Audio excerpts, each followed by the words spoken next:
நேற்று ஆட்டிறைச்சி, முந்தா நேற்று நாட்டுக்கோழி குழம்பு, இன்னைக்கு கிட்டாப்பா பச்சை முரல். பச்சை முரல்ல என்ன ஸ்பெஷல்னு கேட்டிங்கன்னா, உள்ளே இருக்கிற எலும்பு, தோல், நரம்பெல்லாம் பச்சை கலரில் இருக்கும். குழம்புல போட்டாலும் கொஞ்சம் டார்க் பச்சையாக இருக்குது. யார் இது ஒரு ஆராய்ச்சியாக கேட்டு சங்கடப்படுத்திடுறாங்க. எதனால இதெல்லாம் நமக்குன்னா கொஞ்சம் அங்கிட்டு பாருங்கள். பச்சை முரல் பிரியர் அவர் தான்.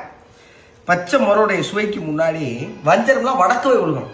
அப்படி பச்சை முரல வறுத்தாலும் நல்லாயிருக்கும், குழம்பாவும் நல்லாயிருக்கும். ஊறுகிற எச்சியெல்லாம் முழுங்கிட்டு அந்த முதக்கை கிட்டாப்பா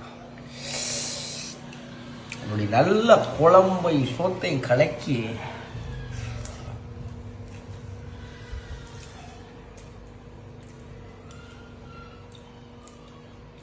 ஆஹா, இது கிடைக்கிறதுக்கு மனுஷன் தவமே இருக்கலாம். அப்படிப்பட்ட பச்சை முரல்ல ஒரு வாய் சோறையும் குழம்பு வச்சதுக்கு அப்புறம்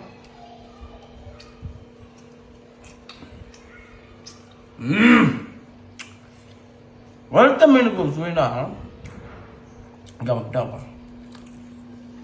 இப்படி ஸ்லேப்பியா இருக்குவாங்க. அந்த வறுவலுக்கு ஒரு சுவை.